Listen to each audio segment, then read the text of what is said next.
As principais informações de Curitiba e região a partir de agora. Vida News, com Luciana Pombo e Luiz Fernando Mussi.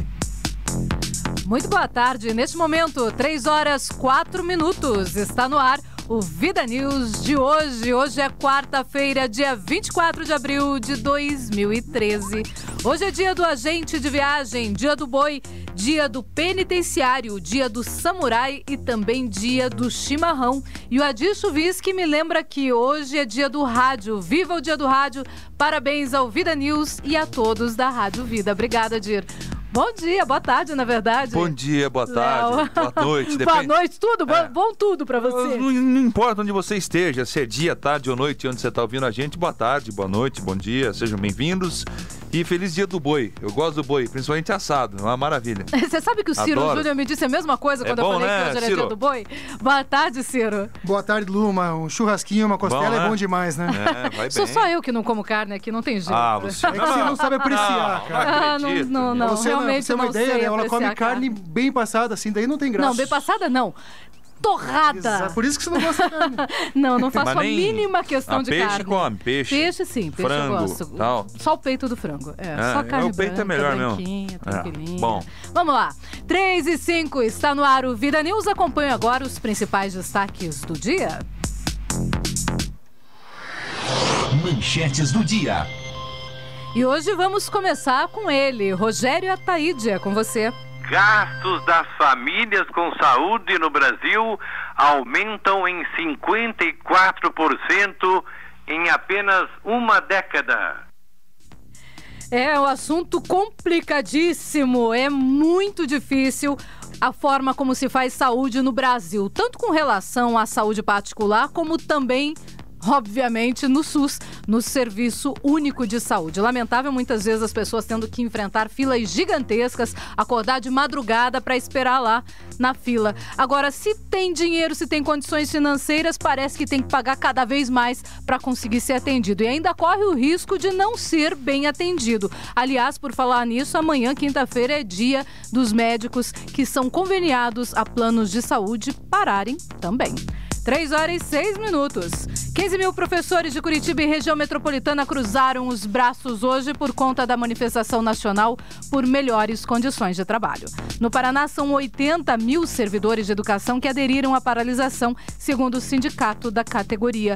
Hoje pela manhã, mais de 1.000 professores protestaram em frente ao Palácio Iguaçu, onde fica, claro, o gabinete do governador José Richa. Opa, Beto Richa, eu tô voltando no tempo, hein? Tô voltando. Faz tempo e governou bem, hein? Aliás, um excelente governador para a educação. Beto, saudades. Siga o exemplo do seu pai. 3h07. Agora o destaque vem do esporte. Felipe Esboril. O Ministério do Esporte confirmou que várias obras para a Copa do Mundo de 2014 e também para a Copa das Confederações estão atrasadas. Ainda no esporte, lamentável. Aliás, aqui no estado do Paraná também as obras estão atrasadas. Sabe, eu vou contar daqui a pouquinho. Para que serve isso, né? É para ter que injetar mais dinheiro às pressas para poder finalizar a obra, né? Aí ali eles fazem... Aliás, o Léo fez aqui um gestinho bonitinho. Finaliza a obra, né? Infelizmente. O Tribunal de Contas ontem também falou sobre as obras aqui no estado do Paraná, mas as obras de infraestrutura na nossa cidade. Daqui a pouquinho você tem esses detalhes. Não vamos esquecer que disse que ia ter o metrô na Copa, que você ia sentar no metrô, ia parar Esqueça metrô. Embaixo lá do estádio do Atlético. Ia ser bom demais. Mentiram pros atleticanos. Não só pros atleticanos, para todos nós. Pros coxa brancas, pros paranaenses, pra todo mundo. Eu tô esperando. Fizeram um buraco ali no Centro Cívico, ali no Juvevê, na frente do Colégio Estadual. E outro buraco lá no Pinheirinho. Me arrancaram o quê? Um carrinho de terra de dentro desse buraco. Falaram que era o começo das obras do metrô. Vocês lembram disso ou não? Lembram ou não? Eu tava fora de Curitiba nessa época. Vocês não lembram, né? Não. Fizeram isso que era Mas eu acredito. Era o início da obra do metrô. Estamos esperando até agora essa palhaçada. Se for assim, realmente, como diz você, palhaçada. Estamos esperando. Ciro Júnior, seu destaque. Tricolor em clima de guerra para a decisão de logo mais no Janguito Malucelli. E ainda hoje, 9 pessoas foram presas e 23 mandados de busca e apreensão foram cumpridos em 6 cidades do Paraná pelo GAECO, o Grupo Especial de Combate ao Crime Organizado. O grupo que querem calar aqui no Paraná, querem calar o Ministério Público. A operação batizada de Fênix é um desdobramento da Operação Hidra 1 e Hidra 2, que foi realizada em Guarapuava no mês de fevereiro. As pessoas presas são denunciadas por falsidade ideológica, estelionato, coação no curso do processo, lavagem de dinheiro e também formação de quadrilha. E o destaque agora vem de Ciro Novaes. Pela Vida News, 92.9 FM, Ciro Novaes. Uma boa tarde, ouvintes. Luciana Pombo e grande equipe do Vida News. Hoje nosso tema será corruptos no poder. Devem ter muitos, viu? Em todo o Brasil, então imagina quantos corruptos devem ter no poder. Bom, e agora há pouco o Stalin Venet, que não vai poder participar com a gente hoje de Paranaguá, nos trouxe uma informação ainda mais grave com relação a Paranaguá. Diz que o prefeito Mário Roque vai empregar agora o 5º filho na administração municipal. Tem pra todos lá, pelo jeito. Ele não quer me adotar aí? Eu não sou meio queimado, eu não sou meio vermelho, meio queimado, mas... Não é ruivo também, não acho sou que não ruivo, vai dar, não sou vermelho, mas queria, viu, o Roque?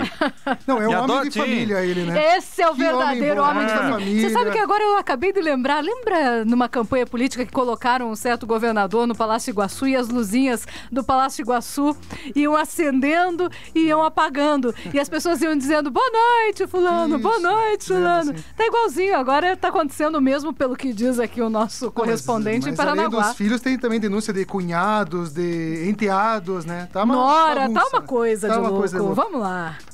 Agora o destaque nacional. Presta atenção nesse destaque porque é a minha perguntinha do dia. Celso Brasil. Comissão aprovou nesta quarta-feira a proposta que submete decisões do Supremo Tribunal Federal ao Congresso. Já pensou? Como se não fosse absurdo quererem calar, tirar o poder do Ministério Público, agora os congressistas querem analisar as decisões de quem? Do STF. Será que é porque lá tem um certo Joaquim Barbosa que tem colocado fibra em suas decisões? O que você pensa sobre isso? Você concorda que tudo tem que passar pelo Congresso Nacional?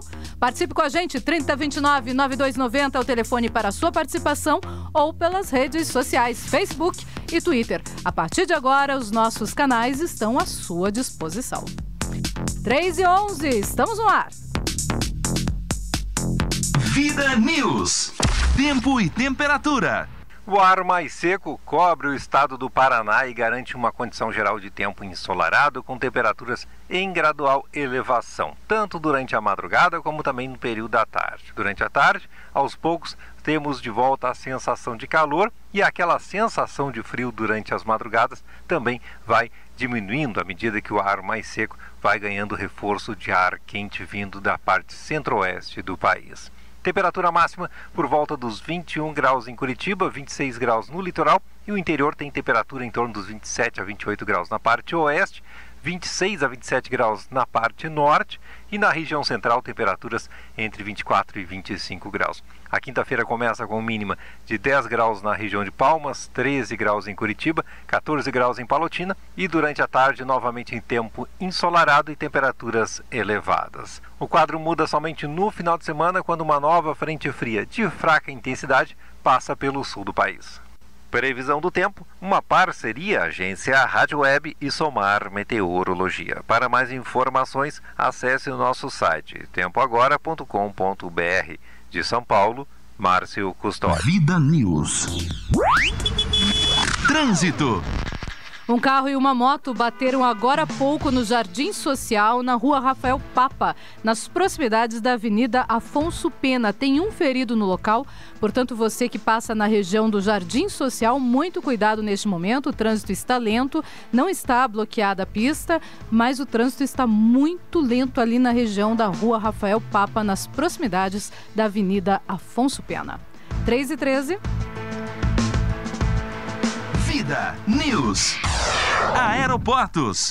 Por falar em aeroportos, em Afonso Pena, o Aeroporto Internacional Afonso Pena está neste momento aberto para pousos e decolagens. Também estão abertos os aeroportos Internacional de Foz do Iguaçu, Governador José Richa de Londrina, Silvio Nami Júnior de Maringá e Adalberto Mendes da Silva de Cascavel, todos operando visualmente. 3h14. Vida News. Ouvinte Vida. E hoje eu estou perguntando para você, ouvinte da Rádio Vida, do Vida News, o que você pensa sobre essa mais nova decisão dos congressistas brasileiros que agora querem analisar tudo o que passa também pelo STF. Você participa com a gente pelo telefone 3029-9290 ou pelas redes sociais. O Luciano de Loyola coloca o seguinte, ele diz que junto vem a PEC 37, o controle da imprensa, etc. Nossa democracia corre sérios riscos. É verdade, Luciano Loyola, você tem toda a razão. A democracia está realmente correndo sérios riscos no Brasil. E a Juliana BT, também no Twitter, ela diz que não concorda com esta decisão, que é uma decisão que não deveria jamais acontecer. Está na escuta aqui com a gente o Tiago Lucina Faria, diz que está acompanhando a nossa programação. Também está acompanhando a Nicaele Novaes, que diz que está na escuta. Também está na escuta a jornalista Flávia Consoli. Um abraço para você, Flávia, continue participando com a gente. E o José Domingos dos Santos diz o seguinte sobre a pergunta do dia. Com todas as letras, não concordo. Aqui é Brasil e não Venezuela ou Cuba, diz ele. O Antônio Santos diz o seguinte, como diria o padre Quevedo, isso não existe. Poderes distintos, diz ele. E a história dos TRFs, nenhum político paranaense vai falar sobre isso? Pergunta ele. O Sandoval Mateus diz o seguinte, como se não fosse absurdo quererem tirar o poder do Ministério Público, agora os congressistas querem analisar as decisões do STF?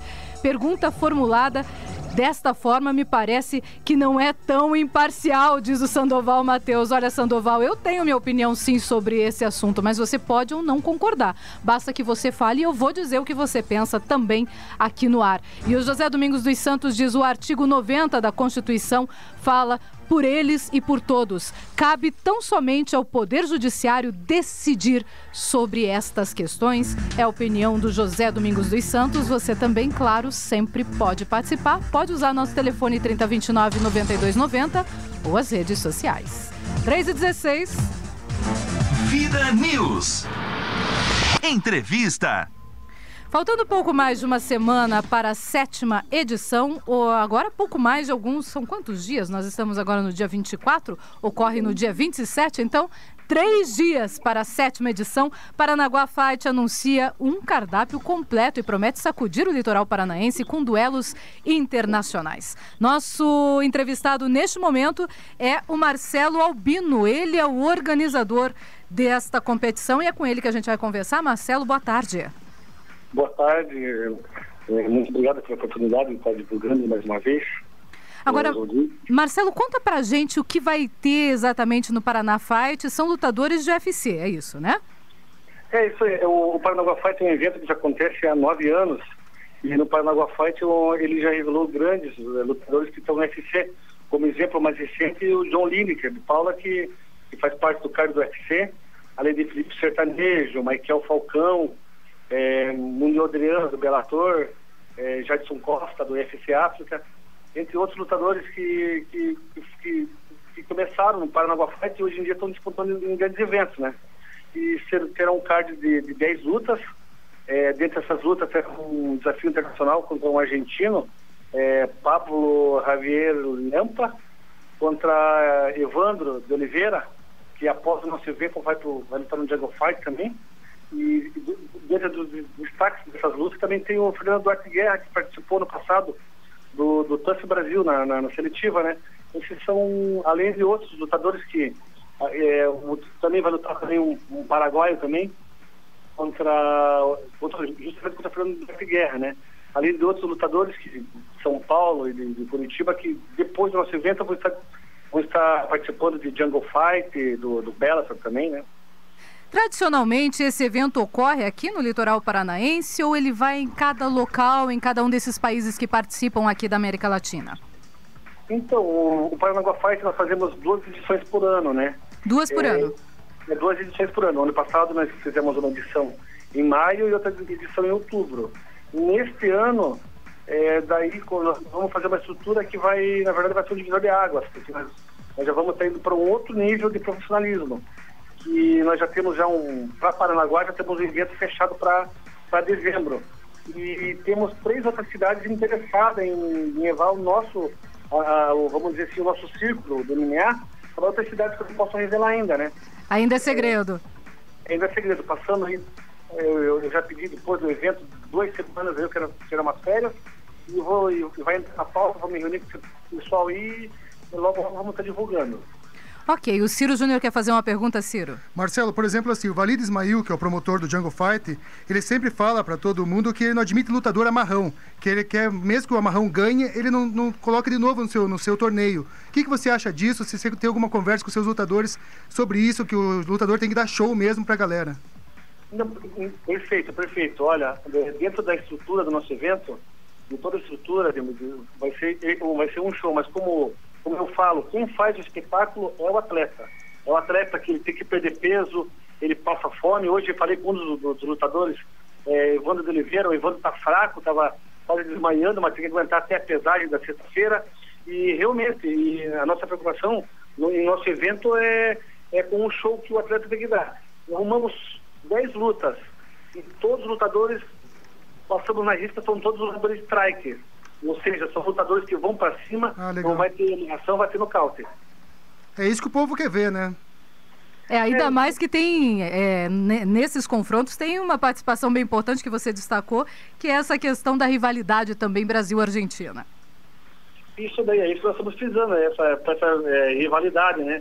Então, aqui no litoral, aqui está um clima meio que Copa do Mundo, daí a torcida dizendo que vai ter um povo vai de verde, outro vai de amarelo, justamente para acho que mais adocicar mais essa rivalidade, né? E Marcelo, por exemplo, assim, a pesagem é um negócio muito importante para os eventos. A pesagem você vai promover ao ar livre, para o povo poder acompanhar também?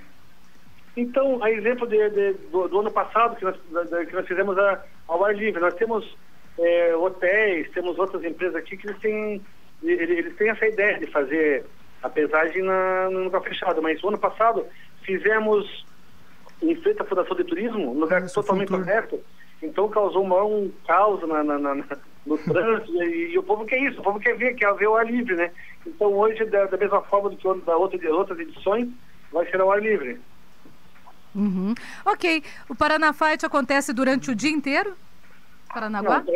Não, o Paranaguá Fight já vai acontecer sábado agora, dia 27, a partir das 19 horas, no ginásio da Terra, um ginásio com capacidade para 8 mil pessoas, mas a venda de ingressos já atingiu a quase 6 mil. Olha aí que bom. Então nós estamos precisando para aqueles interessados em assistir o evento que corram aos postos de venda para adquirir os ingressos, não vão ficar fora do espetáculo, né? E que vai começar com certeza ali por 8 horas e mais tardar 11h30, meia-noite. Ok. Obrigada, viu, Marcelo, pela sua participação em entrevista com a gente. A gente vai querer saber depois como é que foi essa competição. Vai entrar em contato com toda certeza. Obrigado pela oportunidade de vocês e convido para todos os ouvintes que desçam aqui para o litoral aqui, que realmente não vai se arrepender. Vai ver um show de MMA. Um grande abraço e até mais. Nós conversamos com Marcelo Albino, organizador do Paranaguá Fight. Paranaguá é bem pertinho para os amantes de UFC. Vocês não podem perder essa participação, essas lutas que vão ocorrer no litoral paranaense. 3h23, 3h23. Vida News. Crônicas. Agora você ouve Crônicas de um Cidadão Comum, com Celso Brasil. Olá, amigos. O minuto na mídia é caro e por isso tentarei ser o mais homeopático possível, para não chocar tanto. Hoje, a Venezuela do Chaves embalsamado, que prometeu acabar com as diferenças sociais, apresentou resultados, pelo menos nesse campo. Todos estão ficando igualmente miseráveis. É exemplo do modelo seguido, Cuba. O país sofre uma grande crise de desabastecimento e uma inflação de 30%, com a moeda desvalorizada em 70%. Toda a economia venezuelana está atrelada ao petróleo. que representa 95% de sua riqueza. Este produto financiou a chamada Revolução, bancando projetos irresponsáveis e totalmente contrário às tradicionais normas de gestão de um Estado, que fica sujeito às oscilações da cotação do petróleo no mercado mundial. A violência dobrou nos últimos 10 anos e atinge uma taxa superior à do Iraque, que vive um sério conflito interno. Soma-se a isso o povo nas ruas, arrependido por ter dado crédito às falsas promessas de um sócio comunista psicopata, na certeza de que o verdadeiro vencedor das eleições não é o empossado. Esse é o resumo do resumo de uma herança maldita de Chávez, 14 anos no poder, para o seu sucessor que assumiu fraudando descaradamente as eleições. A maioria dos números citados estão desatualizados, pois se trata de levantamentos feitos em 2010, de fonte nada confiável. Um governo sem controle, divulgando hoje menos do que se sabe ser a dura realidade, agindo como todo comunista, blindando, distorcendo, manipulando dados e informações.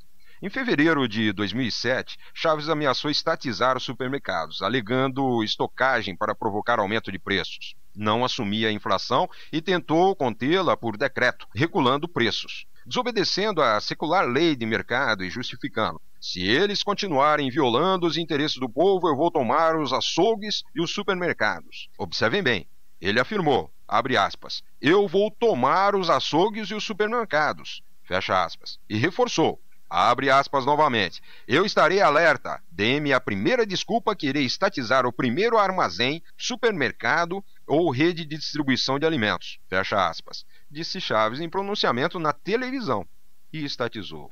E acelerou a estatização de multinacionais. Em 3 dias úteis, ele comprou o controle de 3 empresas, a de energia elétrica Sênica, que pertencia à norte-americana CMS Energy, a americana Verizon Communications, a maior acionista da telefônica CANTV, e a Eletricidade de Caracas, da também norte-americana AES. Um país em que o Estado assume o que não lhe compete, impede o livre mercado, aliás, tudo que é livre não serve para os comunistas, e impõe preços impossíveis de serem seguidos, exatamente por contrariar as leis de mercado. Esta é a fórmula perfeita para afugentar qualquer capital externo e, consequentemente, impedir o desenvolvimento, levando a nação para o mesmo rumo de Cuba, onde não existe emprego formal e salário de $12 mensais é considerado uma dádiva.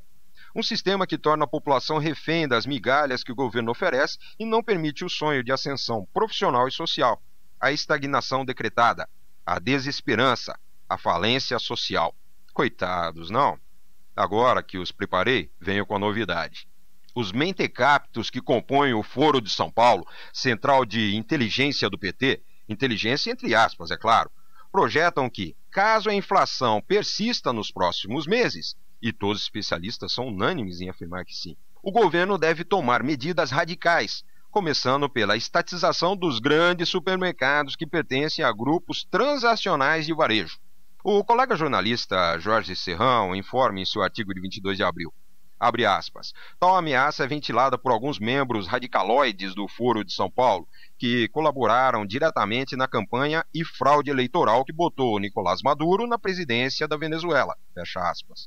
Por mais imbecil que seja a proposta, que ainda não tem anuência da presidência, e por mais improvável, embora dessa facção pode-se esperar tudo, a repercussão no exterior é inevitável. E como já ocorreu na Venezuela, afasta mais ainda os investidores, acabando de secar a minguada fonte de capital externo no Brasil varonil, deitando eternamente em berço nada esplêndido. Hoje já somos ridicularizados pelas principais e mais respeitadas mídias especializadas do planeta, pelas absurdas ações do antiministro Guido Mantega, o ex-atual presidente e sua presidente adjunta. Todos com seus currículos nada favoráveis por se tratar dos coordenadores de um sistema que só gerou corrupção, atraso e crise nas estatais, que antes eram o orgulho nacional e modelos que outros países buscavam seguir. Ainda no artigo de Jorge Serrão, lemos, abre aspas, a avaliação é de Luiz Otávio Barros Souza, presidente do Instituto Áquila, consultoria de gestão, com sede nacional em Minas Gerais e internacional na Suíça.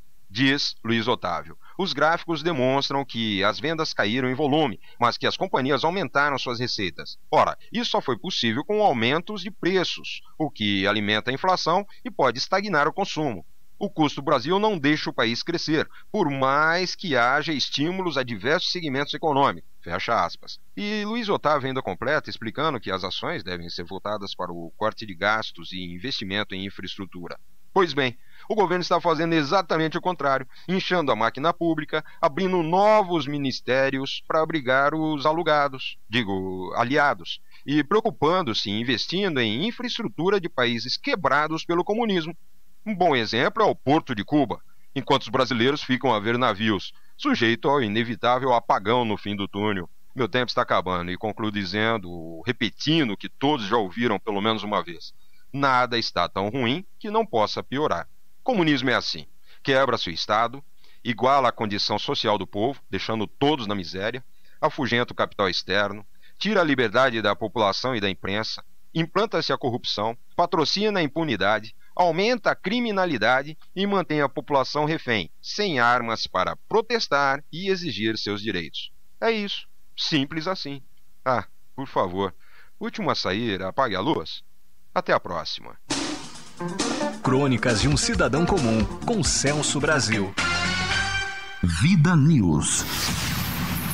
Vida News volta já, com Luciana Pombo e Luiz Fernando Mussi.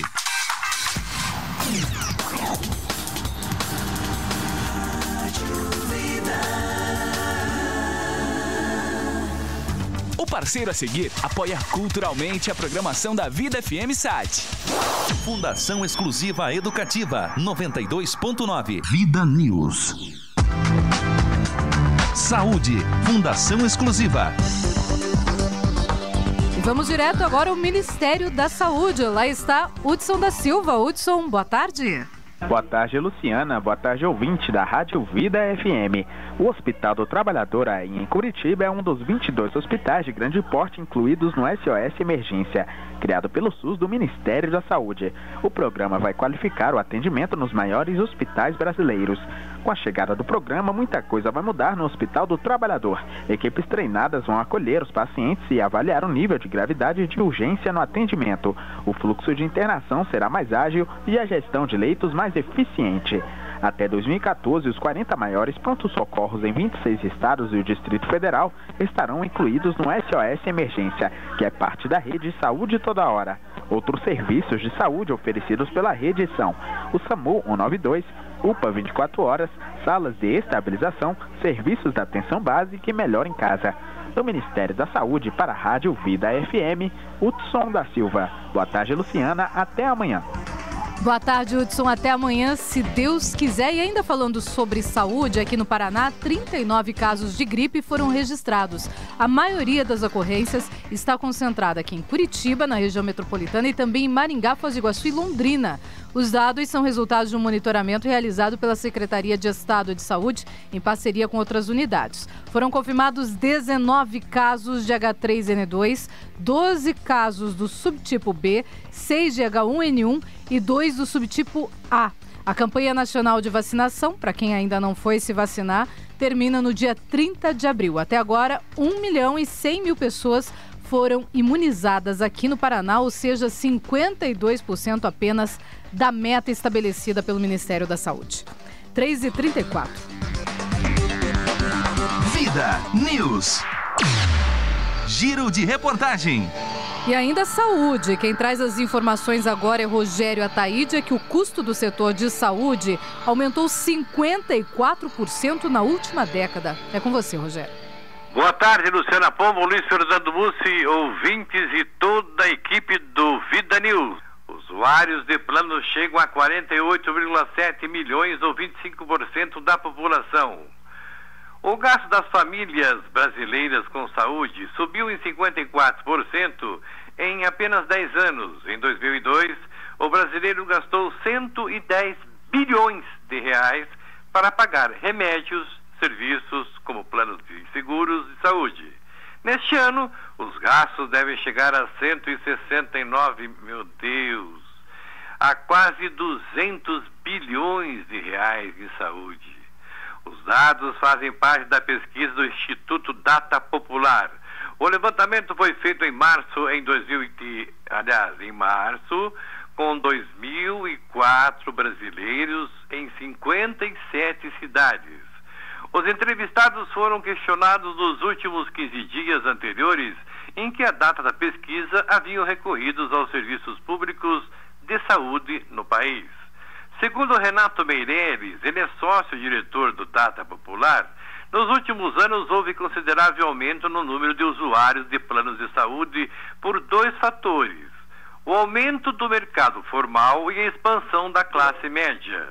São 48 milhões de usuários de planos no Brasil, ou seja, 25% da população, segundo a Agência Nacional de Saúde Suplementar. 43% ou 20,9 milhões de brasileiros, Luciana, usaram o SUS, ao menos uma vez após adquirir o plano. Agora veja bem como os americanos são espertos, né? A gigante norte-americana da área de saúde, United Health, controladora da Amil Participações do setor de planos médicos, comprou ontem 96%, quase 100, né? 0,8% das ações da empresa. A compra custou 2 bilhões de reais, 2 bilhões e 878 milhões de reais a empresa americana pagou. E já havia pago, isso é um dono só, hein? A Amil tem um dono só. Havia pago 4 bilhões e 900 milhões de dólares, cerca de 10 bilhões de reais por 90% do controle da brasileira. Um detalhe, eles vão fazer igual aqui, um plano aqui, igual os americanos lá nos Estados Unidos. Vão atender o povo até de madrugada, né? Você vai marcar consulta às 5 horas da manhã, você pode ir. 2 da manhã, pode ir. 3 da manhã, pode ir. Essa é a promessa deles, né? Vamos ver. Brasil, quem não age não é. Rogério Taíde para o programa Vida News. Vida News.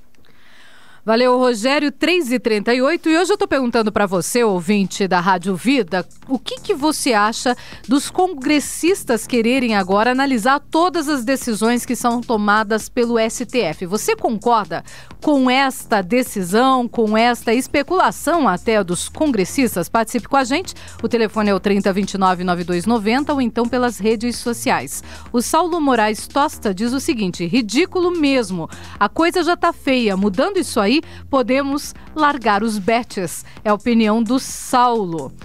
Participando com a gente, o jornalista Emerson Serve diz o seguinte: o STF está acima dos controles institucionais? Se não, concordo com algum tipo de fiscalização de seus atos por outros poderes. O Emerson, então, concordando sim com os congressistas.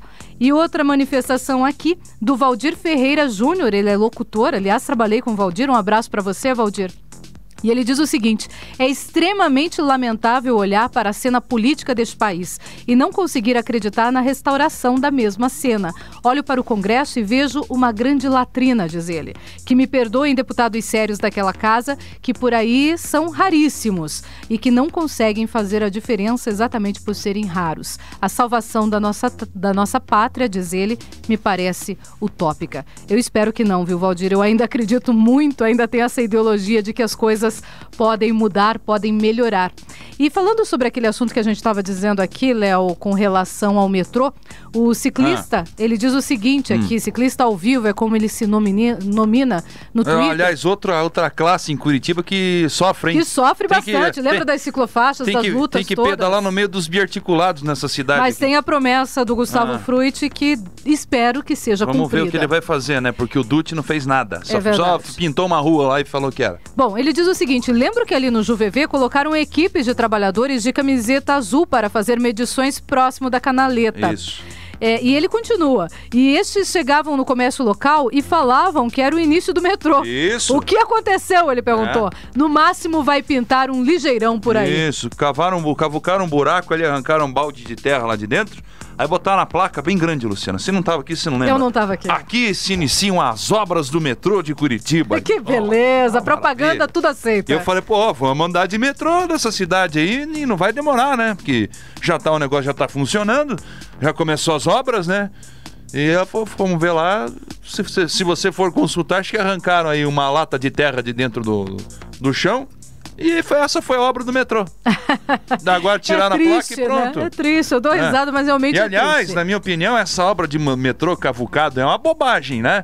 Vamos perder um tempo danado numa cidade que tem um solo úmido como Curitiba, com inúmeros mananciais, inúmeras fontes de água aí debaixo da terra, lençóis freáticos e etc e tal. Uma obra que vai custar muito mais caro do que a normal. E com esse dinheiro que vai ser feito aí... vai ser feito. Esse dinheiro que foi proposto a ser feito essa obra do metrô, que é uma obra do PAC, daria para fazer 4 vezes essa mesma obra, só que por cima, né? O elevado, o trem elevado, que seria muito mais barato e daria para implantar mais quilômetros dentro da cidade e atenderia mais a população do que só uma linha aí feita aqui de Colombo até o Pinheirinho, uma coisa assim. Com certeza atenderia mais a população e outros projetos viários poderiam ser feitos também. Curitiba precisa voltar a pensar igual o Jaime Lerner pensava. Eu ia até falar do Jaime. Pensava daqui 20 anos. Não adianta nada resolver o problema de agora. Porque esse problema de agora, ele daqui 20 anos, ele já vai estar saturado, já vai estar corriqueiro. A gente tem que pensar para onde a cidade está expandindo, como é que vai ficar o futuro para a região metropolitana. É isso que tem que ser pensado pelo prefeito, eu esqueci o nome do órgão lá de engenharia, o IPUC, enfim, o trânsito, tem que pensar nisso, para onde vai a cidade, como é que vai ficar daqui a alguns anos, construindo esse metrô metropolitano, na minha opinião, que seria o mais ideal, a gente já prevê o futuro de Curitiba de uma maneira melhor e mais positiva, ligando essas cidades aí, Campo Largo, Araucária, são essas ligações que precisavam ser pensadas e realizadas. Agora aqui o centro de Curitiba já está no gargalo. Aliás, né, em dias de pico, em horários de pico, é desastroso passar pelo centro de Curitiba. 3h42 e agora uma informação internacional. Houve um desabamento em Bangladesh e mais de 80 pessoas morreram. As informações são de Bruno Carneiro. Nesta quarta-feira, mais de 80 pessoas morreram no desabamento de um prédio de 8 andares em Bangladesh, que fica na Ásia. Além dos 80 mortos, cerca de 700 pessoas ficaram feridas. No prédio que desabou, funcionavam 2 fábricas de confecção, além de um supermercado e um banco. O acidente aconteceu às 9 horas da manhã em Bangladesh e os bombeiros ainda permanecem no local em busca de sobreviventes. Segundo os bombeiros do país, o número de vítimas pode aumentar, pois ainda existem pessoas desaparecidas sobre os escombros. Até o momento, não há informações sobre o motivo do desabamento. Agência Rádio Web, com informações de Bangladesh, Bruno Carneiro. Vida News. E das informações internacionais, voltamos agora às informações nacionais. Celso Brasil. A Comissão de Constituição e Justiça da Câmara aprovou na manhã desta quarta-feira, dia 24, proposta de emenda à Constituição, PEC, que submete ao Congresso decisões do Supremo Tribunal Federal sobre inconstitucionalidade de emendas à Carta Magna e súmulas vinculantes. Na prática, os parlamentares passam a ter direito de derrubar decisões do Judiciário sobre o tema. O pior é que os que irão interferir nessas decisões são, na maioria, aqueles que têm pendências com a Justiça. Ou seja, verdadeiros apedeutas em direito, uma matéria muito séria, poderão interferir em decisões da Justiça Suprema. Só para terminar, estavam presentes, durante a votação, os deputados José Genuíno, João Paulo Cunha, condenados no processo do Mensalão. É o fim do mundo já anunciado há tempos, Luciana. Vida News. É o fim do mundo mesmo, viu? Não faltava mais nada. Não faltava mais nada. E a pergunta do dia foi exatamente hoje nesse sentido, como se não fosse um absurdo quererem tirar o poder do Ministério Público, agora os congressistas querem analisar também as decisões do STF. E eu perguntei para você se você concordava ou não. Eu tenho aqui mais uma participação sobre esse tema. O Ricardo Faria, ele diz o seguinte: os congressistas têm informação e são capacitados para tal? E quando julgados pelo STF, eles também vão poder falar alguma coisa sobre eles ou sobre os seus companheiros? Algo se movimenta com o objetivo de perpetuar os esquemas que já operam em nosso país. O que me assusta não é o grito dos maus, como diz Martin Luther King, mas sim o silêncio dos bons. 3h45, 3h45, e agora vamos às informações de Jefferson Nunes. O Paraná vai ter uma campanha inédita para a destinação correta de bitucas de cigarro. Acompanhe. O governo do Paraná e a Souza Cruz, empresa que lidera o mercado tabagista no país, vão promover uma campanha educativa que vai orientar o consumidor a não jogar as bitucas de cigarro nas ruas. Na prática, isso significa que mais um grande gerador de resíduos atendeu ao edital da Secretaria do Meio Ambiente e Recursos Hídricos, que tem o objetivo de garantir a logística reversa dos produtos disponibilizados pelos fabricantes no mercado, conforme prevê a Lei Nacional de Resíduos Sólidos. O secretário do Meio Ambiente e Recursos Hídricos, Luiz Eduardo Scheida, se reuniu nesta terça-feira com representantes da Souza Cruz. O secretário disse que a campanha se justifica, já que no Paraná são geradas cerca de 60 toneladas de bitucas por dia. Se você imaginar um cigarro, que segundo o governo federal chega a ter 4.700 substâncias, você vai imaginar que uma bituca jogada no chão pode ser carreada para o leito de um rio com tranquilidade, e aí obviamente vai acabar, se em grande volume, vai acabar contaminando esses próprios corpos d'água, assim como pode contaminar o próprio solo. Quando nós falamos de uma bituca, isso não tem talvez significação nenhuma. Agora, se nós falarmos em cerca de 60 toneladas por dia, que é o número de bitucas que se estima, a empresa estima que o Paraná produza, né, nós vamos ver que é considerável e se justifica por si só uma campanha para a destinação correta desses materiais. O gerente de sustentabilidade da Souza Cruz, Luiz André Soares, afirmou que a campanha terá o apoio dos 19.400 estabelecimentos comerciais que vendem cigarros fabricados pela empresa, presentes em 100% dos municípios paranaenses. Serão fixados adesivos em todos os pontos de venda, com orientações sobre a destinação correta da bituca. Luiz Soares afirmou que o Paraná é pioneiro nessa iniciativa, que promove maior respeito ao meio ambiente. Nós conseguimos fechar um termo de compromisso, foi assinado pelo governador Beto Richa no final do ano passado, para fazer uma campanha de conscientização dos fumantes. A importância, em primeiro lugar, né, é que a bituca é um lixo como outro qualquer, né? E nesse sentido precisa ter o descarte adequado. A gente mantém ruas, calçadas, vias públicas da cidade mais limpas quando a gente faz o descarte adequado do lixo. E independente da destinação, sempre o ponto de educação são as pessoas, né? E aí essa necessidade da gente fazer um trabalho informativo, conscientizando o consumidor em relação ao local adequado para ele fazer o descarte de resíduo do seu produto. O projeto é inédito no país. A campanha proposta pela empresa fará parte do programa Paraná Sem Lixões, que tem entre as estratégias o envolvimento do setor produtivo na coleta e destinação final de embalagens e resíduos após o uso. O Paraná gera 20.000 toneladas de resíduos sólidos por dia. A quantidade de bitucas de cigarro corresponde a apenas 0,03% disso. Porém, mesmo sob condições favoráveis, uma bituca leva 9 meses para se degradar. Jefferson Nunes com informações da Agência de Notícias do Paraná. Vida News. Crônicas.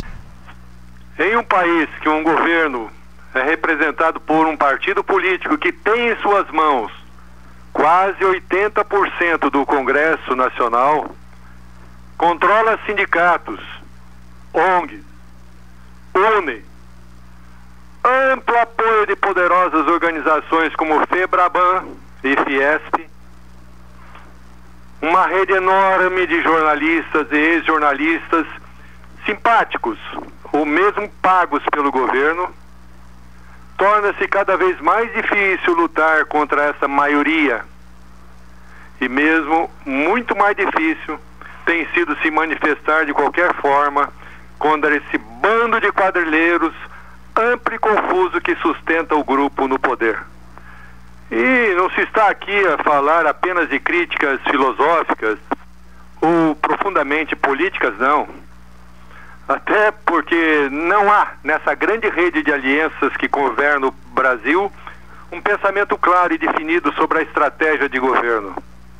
É quase coisa de maluco notar e criticar coisas absurdas, como a desconexão do ministro da Fazenda com a realidade, a administração ruidosa e corrupta da Petrobras, a perpetuação das piores práticas no trato com o dinheiro público, o apoio e defesa de políticos que há décadas só fazem crescer o currículo criminal, o preocupante crescimento da inflação, o descaso absoluto com a segurança pública, a total inexistência de políticas públicas voltadas para a melhoria da educação de base, etc., etc.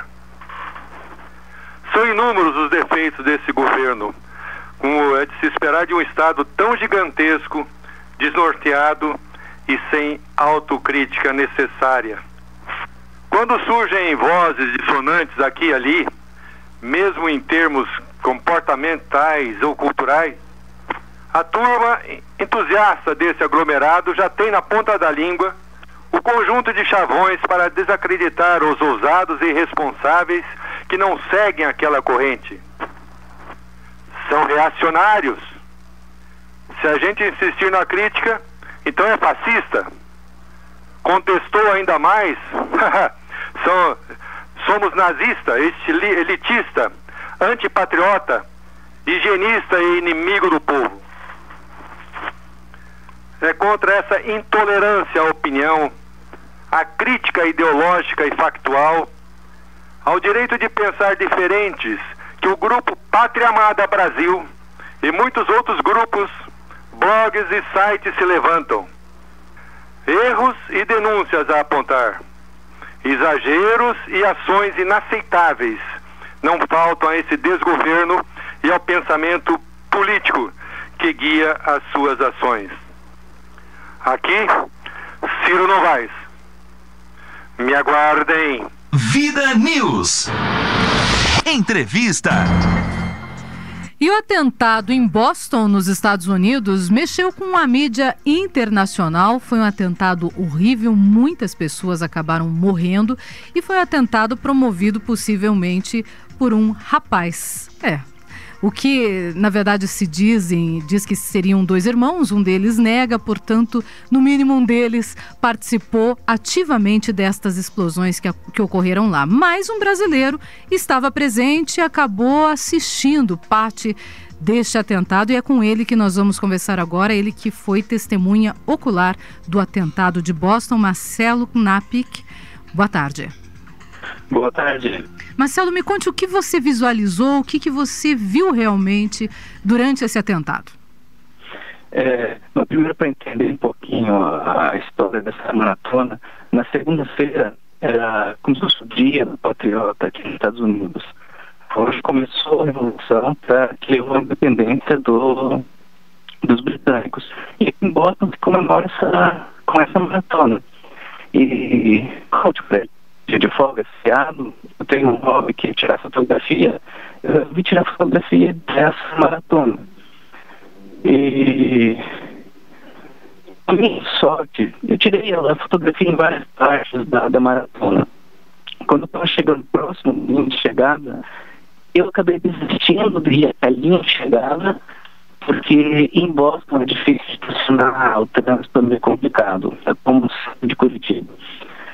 E então eu desisti de ir até a linha de chegada. E isso era mais ou menos 1h30 da tarde.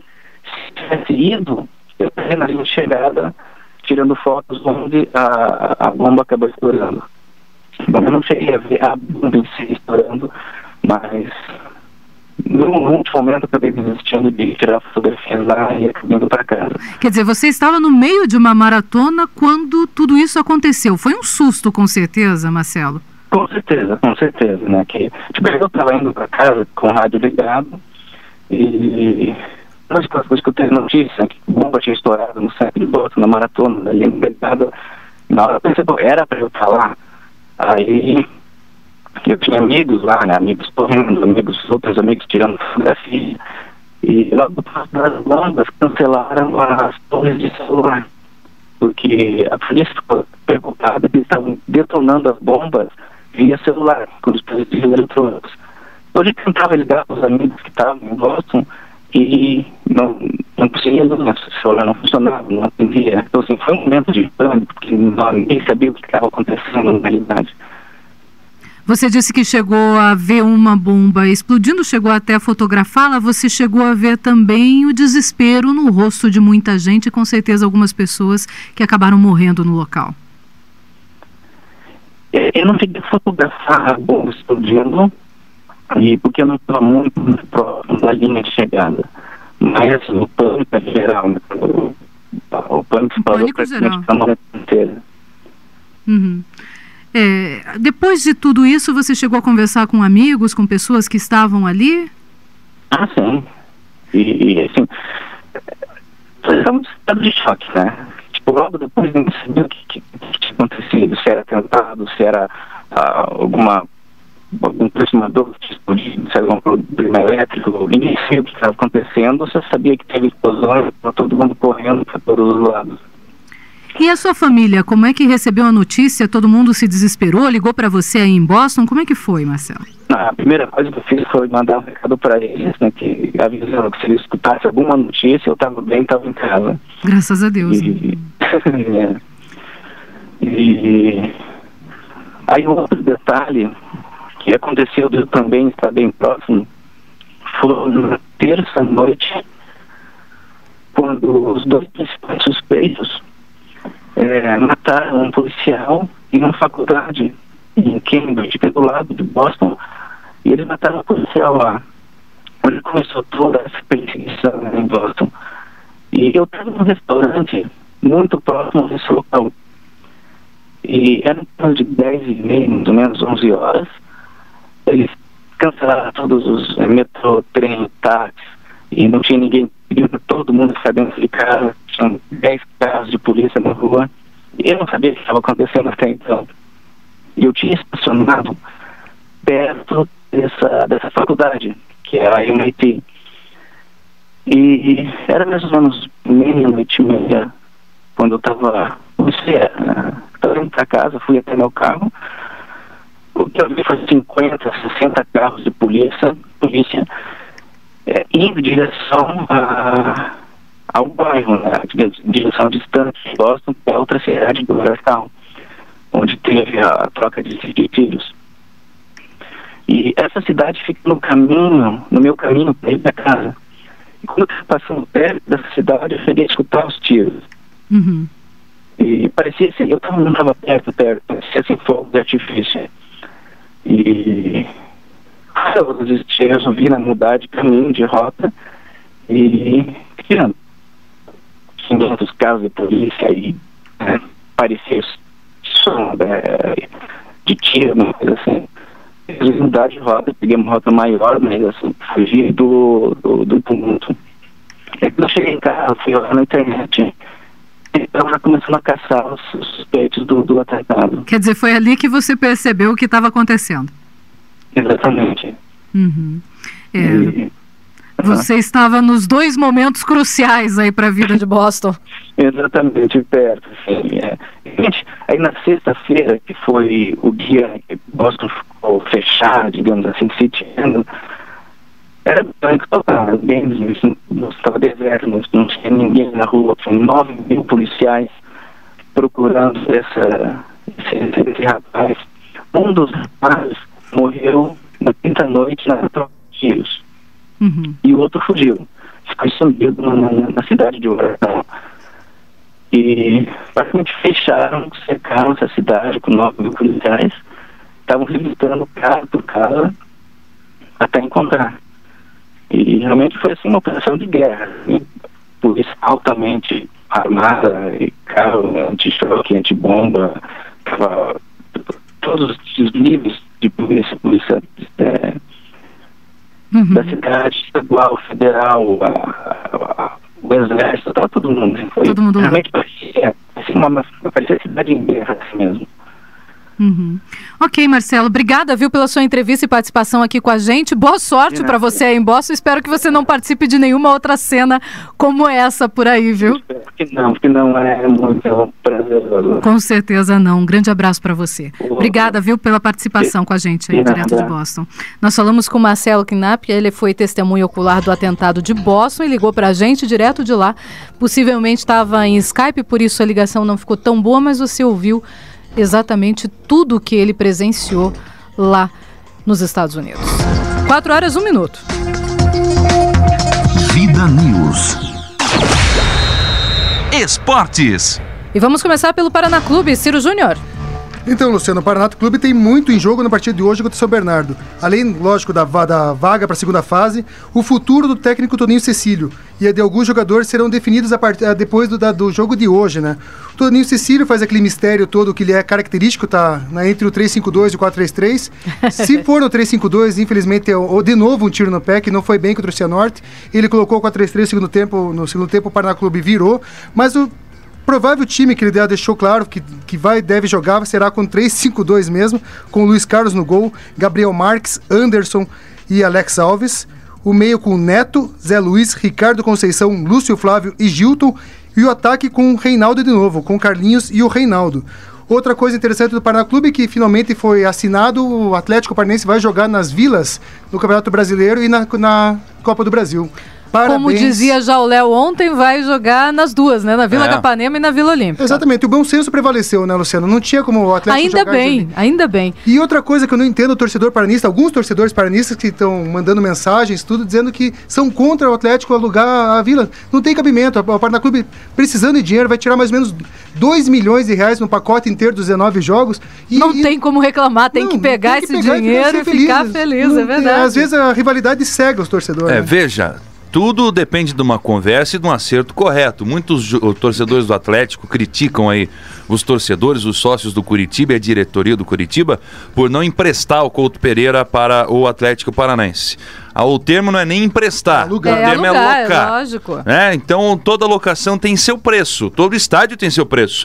A manutenção do Couto Pereira é maior que a da Vila Capanema, maior que a do Janguito Malucelli, que é menor que a da Arena da Baixada quando ela estiver pronta, né? Que é um estádio que vai ser maior, vai ser mais moderno, vai requerer mais cuidados. Enfim, isso tem que ser respeitado. E quando se quiser locar, emprestar alguma coisa de alguém, Mário Celso Petralha, você tem que ligar pro dono e pedir, não falar que vai. Né? Aí você joga torcidas contra torcidas de uma maneira feia, e é isso que eu não acho legal. A rivalidade tem que ser dentro de campo, não dessa maneira que está sendo feita, né? Não, mas pelo menos agora o bom senso agora está resolvido, né? Agora vamos esperar que ele pague em dia o Paraná Clube também, né? Porque só despertou interesse e só foi atrás do Paraná Clube e pagou o que devia porque não tinha onde jogar o Atletiba.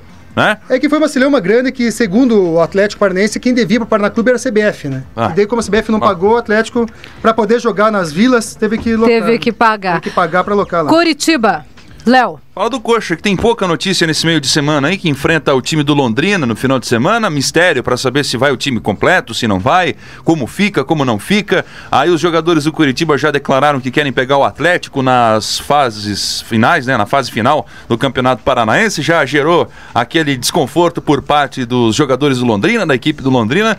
É a final de campeonato, né? Fica assim, um campeonato que está em aberto ainda, pode ter 3 campeões, o campeonato ainda. Tem o Curitiba garantido já na final, o Atlético Paranaense lutando aí na última rodada contra o time do Londrina, então os 3 aí podem estar protagonizando ainda as finais do Campeonato Paranaense. Legal que chegou a esse ponto, né, de não ter já um campeão logo de cara, ou então ficar aquele campeonato ruim, chato, onde 1 ou 2 times só ficam na disputa da final, e eu acho que foi positiva essa decisão. Só não foi positiva o Londrina ter a melhor campanha e não vai ser nem campeão e não ir nem para as finais se não combinar o resultado. Enfim, existe também aí a confirmação de que a não confirmação ainda da data de Souza versus Coritiba pela Copa do Brasil, apenas ao boato de que dia 1º de maio pode ser a data indicada pela CBF, e dizem que é a única data que não atrapalha o calendário dos times na competição nacional dentro da Copa do Brasil, mas fica aí no meio das finais do Campeonato Paranaense o Coritiba com essa pedra no meio do caminho para poder resolver. Então nada de oficial ainda, com essa determinação, essa decisão da CBF de quando vai ser esse jogo entre Souza e Coritiba lá na Paraíba. Vamos ficar aguardando. Coritiba segue em preparação aí para o jogo diante do Londrina no Couto Pereira às 10:45 da tarde. A bola rola e todas as partidas, Lu, vale a pena frisar aqui que todas as partidas dessa última rodada começam 10:45 da tarde, no domingo, todo mundo junto. Olha aí, 10:45 da tarde, excelente. Ciro Júnior, Atlético Paranaense. O Atlético, o principal foi a entrevista do presidente Marcelo Petralha ontem na Rádio Cap lá, ele falou de bastante coisa, mas o que mais me chamou a atenção é o destino do jogador sub-23 quando acabar o Campeonato Paranaense. Isso me deixou até bem... Posso só interferir um pouquinho aqui, porque tem uma informação do Curitiba, a CBF confirmou as datas, então, da primeira fase da Copa do Brasil para o Coxa, Souza e Curitiba, dia 1º mesmo, como você adiantou, às 7:30 da noite, e no dia 8, Curitiba e Souza às 9 horas da noite.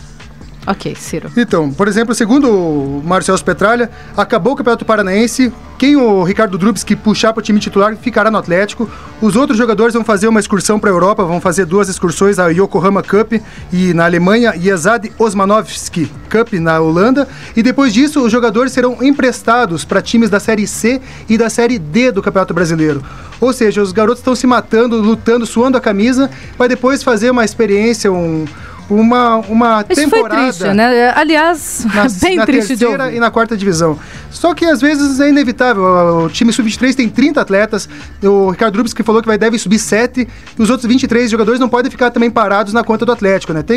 Infelizmente tem que prestar mesmo. Mas eu acho que isso ele devia ter falado depois do Campeonato Paranaense, não agora, para desmotivar a garotada. Bom, mas vamos lá, garotada. Não se desmotivem, quem sabe ele mude de ideia. Aí que tá. Eles têm que se matar para ficar entre os 7 que o Ricardo Drubski vai escolher para o time principal. Ok.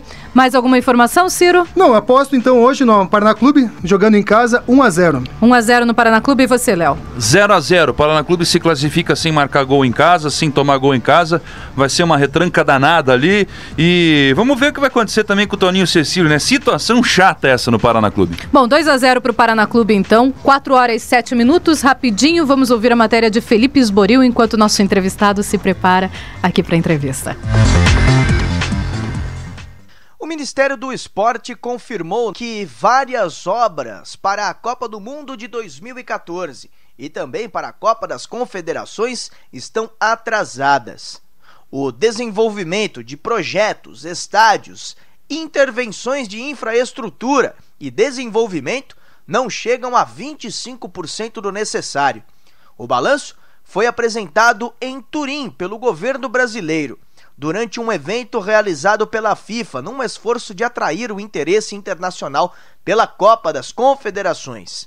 O Ministério afirmou ainda que foi um erro os responsáveis pela Copa dispensarem por muito tempo a participação do governo na organização. O evento da FIFA em Turim teve como meta convencer os italianos a irem ao Brasil para a Copa das Confederações. Isso porque fora do país, há pouco interesse dos torcedores. Inclusive, recentemente, uma pesquisa foi feita aqui no país e o resultado dela afirmou que cerca de 85% de todos os brasileiros não conhecem a Copa das Confederações. Agência Rádio Web, de São Paulo, Felipe Osboril. Vida News.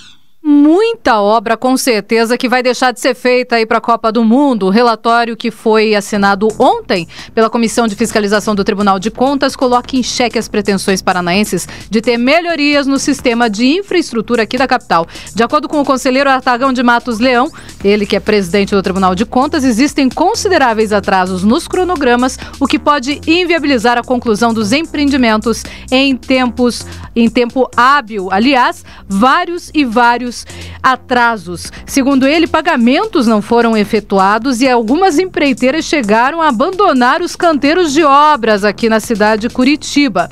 Estes seriam os casos do corredor aeroporto rodoferroviária, da requalificação da rodoferroviária e seus acessos, do sistema integrado e monitoramento metropolitano da Avenida Salgado Filho e também da extensão da linha Verde Sul. 4 e 9. Vida News. Entrevista. E deve ocorrer nos próximos dias a oficina de figurino cênico, que pretende contribuir com a formação de artistas que querem trabalhar com figurino nas linguagens como teatro e cinema. Aqui com a gente, o figurinista Paulo Vinícius, ele que já tem uma bagagem nacional bem grande, a gente vai falar sobre isso aqui. Paulo Vinícius, boa tarde. Olá, boa tarde. É um prazer recebê-lo aqui no nosso estúdio. Não, o prazer é meu. Bom, a oficina ela começa agora no dia 7, né? Isso. Já as inscrições já terminaram? Como é que tá? Não, ainda tá rolando. Eu passei lá essa semana, já tem uma turminha bacana, mas ainda existem várias vagas e tá rolando. Provavelmente ficamos com elas abertas até o dia 6, um dia antes. Um dia antes, então quem quiser ainda pode correr para fazer sua inscrição. Sim. Agora me conte, o que a pessoa que vai fazer essa oficina vai conseguir aprender, Paulo? Essa oficina ela é voltada ao mercado de trabalho, né? Então eu sempre tenho recebido e-mails, solicitações de pessoas querendo informação na área, sabe? Então aí eu fiquei pensando e essa oficina é voltada ao mercado de trabalho. Então os processos criativos, a formação necessária de um figurinista, sabe? A gente vai falar sobre os processos diferentes de criação do figurino na cena contemporânea, sabe? E bem também direcionado sempre ao mercado de trabalho. Para todas as áreas do mercado de trabalho? Para quem trabalha com criação nas mais diferentes áreas? Olha, eu acho que para todo aquele que tem uma intenção de trabalhar com figurino, sabe? Mas pode ser alguém que veio das artes visuais, alguém que veio do teatro, do cinema, da dança, sabe? Da fotografia. Mas tem que ter esse foco, o trabalho profissional enquanto figurinista, sabe? E é difícil trabalhar profissionalmente como figurinista, Paulo? Olha, eu acho que sim, porque como teatro é uma arte coletiva, né? Feito por várias pessoas, em cada processo que você vai estar, com cada diretor, cada companhia, o processo ele se dá de uma forma diferente, sabe? Numa outra linguagem, como o cinema, por exemplo, fazer figurino é totalmente diferente de fazer figurino para o teatro, sabe? Então, de tudo isso a gente vai estar falando, sabe? São vários truques, enfim, vários posicionamentos mas tudo isso também baseado na minha experiência profissional, né? Que é uma experiência que já vem de bastante tempo, né, Paulo? Isso. Você, inclusive, trabalhou como carnavalesco, como figurinista em carnaval também, isso, né? Em cinema. Com moda também, né? Com Trabalhei moda. 10 anos em moda, tanto no prêt-à-porter quanto na alta costura. E daí isso tudo me deu uma formação técnica, principalmente sobre a roupa, né? Então que eu também acho que isso é bacana, me vendo hoje, assim, vendo as coisas que eu estudei e que agora fazem sentido, essa coisa de você conhecer a parte estrutural da roupa para poder se comunicar também é um elemento importante para a formação, né? De um figurinista. Ou seja, a própria forma como você se expressa através do vestuário. Sim. É mesmo? Me conte um pouquinho, relate um pouquinho pra gente que tipo de comportamento pode ser repassado de uma pessoa para outra através da forma como se veste? Olha, eu acho que eu poderia falar sobre isso principalmente porque a roupa, né? Eu acho assim, quando o ator aparece em cena, antes dele dizer um texto, ele já tem uma imagem, um texto, né, visual, uma dramaturgia visual acontecendo ali. Que tipo de ator é a primeira leitura que a pessoa faz. É a primeira leitura. Que tipo de ator que é esse, sabe? Ele é alto, ele é baixo, ele tá suave, tá sisudo, então tudo isso já tá comunicando, né? E o figurino também entra super, né, nesse discurso. Eu acho que ela é uma ferramenta, assim, bacana, primeiro, para o ator, ajudá-lo a compor o personagem, ajudar a conceber todo aquele universo dele, e também para o público, que é um dos principais elementos de identificação, né? Com aquela pessoa que está ali na frente dele, na cena, né? Muitas vezes num espaço simbólico, um espaço que não é real.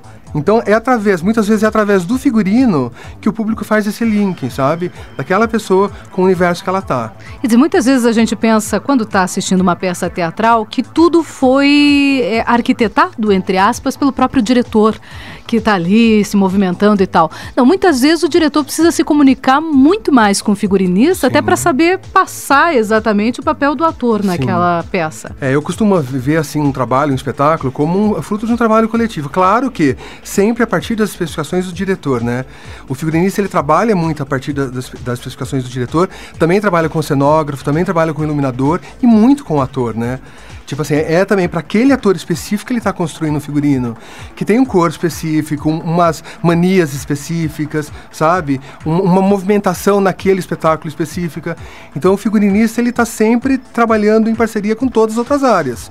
E, portanto, também cria o espetáculo, né? Também tem essa parcela de criatividade ali no resultado final, que é o espetáculo. É difícil lidar também com o ator? Já aconteceu alguma cena complicada para tentar convencer o ator que melhor seria de tal jeito, com tal roupa? Ou não, é tranquilo? Eu acho assim, olha, eu sou ator também, né? Por ser ator, então eu acho que eu tenho esse entendimento, essa facilidade de me comunicar com os atores. Mas tem de tudo, né? Como tudo no mundo, né? Todas as pessoas, né? Pessoas mais tranquilas, pessoas mais estressadas, pessoas mais disponíveis, atores e atrizes mais disponíveis para o trabalho do figurinista e outras que estão mais fechadas, né? Então eu já vi acontecer de tudo, assim, mas normalmente o trabalho se dá de uma forma bacana. O que você diria para quem quer participar dessa oficina? Como ela pode saber se ela tem ou não talento para ser um figurinista? Ou uma figurinista? Eu acho que, na verdade, eu sempre acho assim, que um figurinista pode ser alguém que venha da moda, que venha de outras áreas, sabe? Portanto, ele deve se tornar uma pessoa de teatro, sabe? Para poder ver a engrenagem por dentro como é que funciona, né? Fazer figurino é muito diferente do que fazer moda, por exemplo. Mas eu acho que se for... Quer dizer, a gente sabe mais ou menos, né? Se é uma área que a gente gosta de atuar, se é uma área de interesse. Agora, se você se interessa, tem o desejo de trabalhar e te falta formação, eu acho que é comum. Todo mundo, quando começa, não está formado, né? Então, eu acho que é meio por aí, sabe? Pra gente finalizar, você já conquistou vários prêmios, inclusive Gralha Azul também. Como é que é ser reconhecido? Porque normalmente a pessoa entra nessa área sabendo que muitas vezes não vai ser nem vista, né? As pessoas não acabam identificando muitas vezes que aquele papel do figurinista é essencial para que tudo também dê certo. Sim.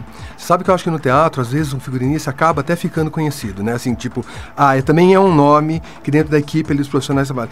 No cinema, por exemplo, a gente nunca lembra, né? O nome de um figurinista de cinema. Então, o figurinista, ele sempre tá meio que nos bastidores, né? Por trás. Mas eu acho que ser reconhecido, o prêmio é uma das formas, né? Todo mundo fica feliz em ganhar prêmio, né? Mas a forma como eu me relaciono com os diretores, sabe? A forma como acontece o nosso trabalho, assim, o processo durante a criação e execução de um espetáculo, eu acho que é sempre que me deixa mais gratificante, sabe? Quando eu consigo me comunicar com os outros artistas, trabalhar, e aí a gente consegue se comunicar com o público, sabe? Eu acho que isso, no final das contas, sempre é a parte mais recompensatória da história. O que deixa mais feliz, assim, mais realizado. Sim. Paulo, quem quiser saber mais, pode ligar para que número, pode fazer o quê? Olha, a gente tem um telefone de contato, né, que é o 3333-0975, e tem um e-mail também. As pessoas podem se corresponder pelo e-mail secretaria@cena1, com H, né, cena1.com.br. Ok, vamos repetir então, 33330975 ou secretaria@cena1.com.br. Isso mesmo. Ok, obrigada, Paulo, foi um prazer recebê-lo aqui. O prazer foi Uma boa tarde para você, boa sucesso! Tarde. Que ótimo, obrigado. Nós conversamos com o Paulo Vinícius, ele que é figurinista, 4h18. Vida News Crônicas. Irmã Natureza, tem a mãe natureza e ela também é tua irmã, a irmã natureza. A gente olha a natureza como se fosse assim um objeto qualquer pra gente pisar, cortar, fazer o que bem entender, plantar, tirar as árvores a hora que quiser. Eu te amo, natureza gentil, ou eu te amo, né? Não como mãe, mas como minha irmã. Não como um filósofo pagão de Atenas, mas como poeta cristão de Assis. Não te chamo como o panteísta mãe natureza, porque não nasci no teu seio. Chamo-te como o teísta irmã natureza, porque temos um mesmo pai. Irmã e amiga, tu és para mim natureza gentil e sempre foi. Quando a perfídia dos homens me envenena a vida, quando iscariotes me atraiçoam e fariseus me exploram, quando de mim despertam me atraiçoam, quando de mim despertam os amigos, porque de mim despertou o metal sonoro. Quando minha alma, de cordas suaves, destempera as harmonias da vida, quando a injustiça profana e me enche de náusea a alma, então, minha irmã natureza, eu me refugio em teus braços. Entro no taciturno santuário da tua verde catedral, ou da tua verde igreja, como queiram. Sob o teto imenso de tuas fontes dormentes, na mística atmosfera de sua solene quietude, por entre o incenso de teus cálices vivos exalam, por entre os hinos que teus cantores entoam, por entre a liturgia multicolor que tuas filhas ostentam, ao som da música que os ventos dedilham nas harpas das grimpas altivas, ao ritmo suave das tuas ondas de líquido cristal, ao sonho feliz que tua alma sonha nos dias estivos, nas noites de luar. Minha alma, enferma, com dores, convalesce aos poucos entre teus braços. Natureza amiga, cicatriza um pouco as chagas vivas do meu coração, distende-se aliviado os nervos tensos de dor, cessa a fragorosa procela do sangue das túmidas veias, e minha alma conversa com tua alma, natureza gentil, e elas se estendem nesse colóquio taciturno, porque falam a língua do Pai, esse ser que nos criou, a ti e a mim, amiga e querida natureza. Sei que não és deusa, natura dormente, mas és a mensageira divina, arauta da excelsa deidade, amiga do eterno, servidora do onipotente Deus do universo, e é por isso que sempre és amiga e boa, sincera e fiel, acolhedora e íntima, irmã. Sim, irmã natureza. Vamos juntos de mãos dadas em demanda de Deus, homens, cuidem e salvem este lindo planeta azul.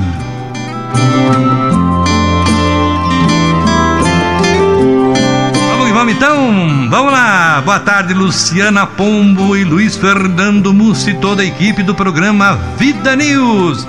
Boa tarde, Curitiba. Boa tarde, meu querido Paraná. Boa tarde, Brasil.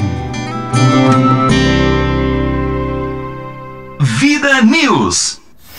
Boa tarde, Rogério Ataíde. Uma última informação: a Sanepar realiza obras amanhã na rede de distribuição de água aqui de Curitiba. A substituição de um registro poderá interromper o fornecimento a partir das 8h30 da manhã de amanhã nos seguintes bairros: Tarumã, Jardim Botânico, Cajuru e Capão da Embuia. A normalização no abastecimento ocorre apenas durante a tarde. E a nossa pergunta do dia hoje, só a última participação. Hoje nós perguntamos o que você achava dessa ideia dos congressistas de tirar primeiro o poder do Ministério Público e agora de querer analisar as decisões do STF.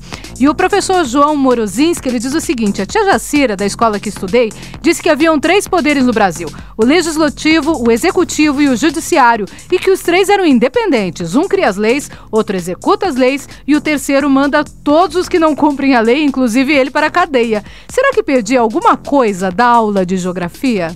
Professor, olha, João Morozinski, espetacular a sua afirmação, e é com ela que eu encerro hoje o programa Vida News. Boa tarde, Léo. Valeu, Lu. Até amanhã para você e pro Ciro, e eu continuo até às 5. Até, Léo. E Ciro, boa tarde, até amanhã. Até amanhã, Lu. Tchau, Léo, até amanhã. Tchau para todos. Amanhã a gente volta às 3 horas da tarde.